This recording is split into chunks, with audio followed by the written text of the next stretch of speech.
ஆகஸ்டர் நான் உங்களுடைய காலை வணக்கத்தை என்னுடைய காலை வணக்கத்தை உங்களுக்கு தெரிவித்து இந்த நாளை நான் ஸ்டார்ட் பண்ணுறேன்.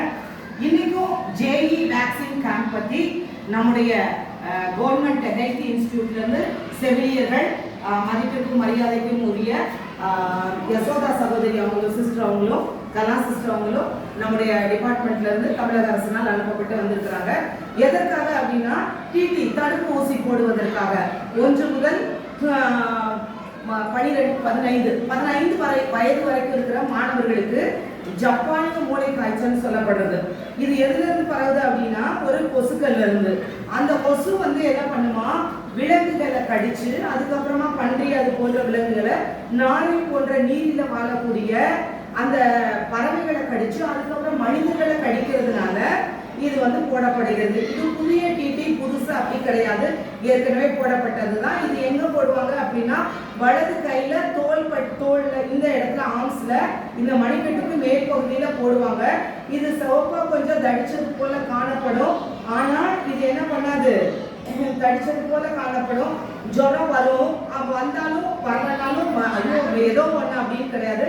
இதை தடுப்பதற்காக பாராசெட்டமல் அப்படின்ற தமிழக அரசால அங்கீகரிக்கப்பட்ட அங்கீகாரம் பெற்ற ஒரு மாத்திரைகளை உங்களுக்கு கொடுப்பாங்க. அதன் மூலம் அந்த ஜுரமானது அங்க நிவர்த்தி செய்யப்படும். அதனால இதுல பயப்படுறதுக்கோ எதுக்கும் கிடையாது.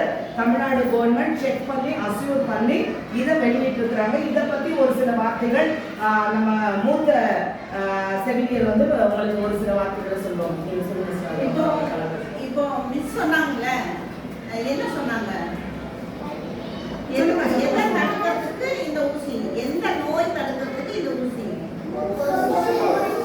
கொசு கடிக்குது, அதனால என்ன காய்ச்சல் வருதுன்னு சொன்னேன்.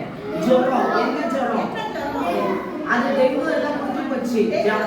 கிடையாது, டெங்குவும் இருக்கு கொசுல. ஆனா இப்போ இந்த ஊசிக்கு உரியது என்ன? மூளை காய்ச்சல், ஜப்பானிய மூளை காய்ச்சல். என்னது சொல்லு. ஏன்னா இது ஜப்பான்ல தான் பரவிச்சு ஃபர்ஸ்ட் 1935ல. அது அப்படியே ஸ்ப்ரெட் ஆகி காத்துனால பரவி அப்புறமா இந்தியா மக்கள் ராணி எல்லா ஊருக்கும் வரதுனால இப்போ நமக்கு ஆரம்பிச்சிருக்காங்க ஜப்பானிய மூளைக்காய்ச்சல். அதாவது இது ஒரு மூளைக்காய்ச்சல் வந்துட்டா எப்படி, இந்த ஜப்பானிய மூளைக்காய்ச்சல் வந்துட்டா எப்படின்னு சொன்னா, ஒருத்த வாந்தி எடுக்கிறான், ஒரு குழந்தை வாந்தி எடுக்குது. ஆனா அந்த வாந்தி எடுத்த குழந்தை டயர்ட் ஆகிறது கிடையாது. இப்போ வாந்தி எடுத்துட்டு அம்மா எனக்கு சோர்வா இருக்கு படுத்துக்கணுமா அப்படின்னு சொல்றீங்களா? நீங்க எல்லாம் வாந்தி எடுக்கிறீங்கம்மா அப்படின்னு என்ன சொல்றீங்க? உடம்பு என்ன செஞ்சிடும், என்ன செய்யணும், கலெக்ஷன் போயிடும், சோர்ந்து போயிடும். ஆனா அவனுக்கு மூளை பாதிக்க போகுது. ஆக மொத்தம் இந்த கொசு உள்ள போயிடுச்சு, மூளையை தாக்க போகுது.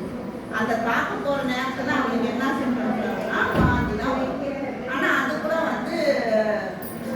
எப்படி சொல்றது, கெட்ட வாந்தி கிடையாது, சும்மா ஒரு வாட்டி தான் வாந்தி எடுப்பான். அதுக்கப்புறம் கொஞ்ச நாள் அப்புறம் அப்படியே ரயில தாக்கி 2-3 மாசத்துல அவன் இறந்து போறதுக்கு வாய்ப்பு. ஸோ அது தடுக்கணும்.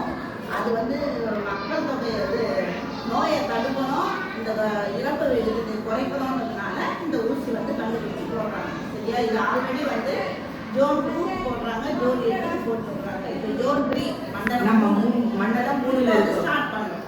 சரியா? இன்னையில இருந்து இது ஸ்டார்ட் பண்ணுது.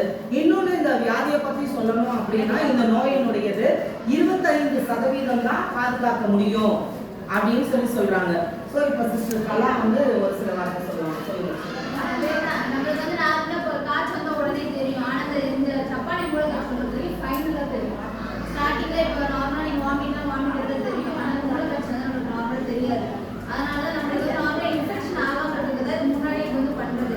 ஆனா இது மேக்ஸிமம் பன்றிகள் மூலமா தான் பரவும். ஸோ அதுக்கு அதனால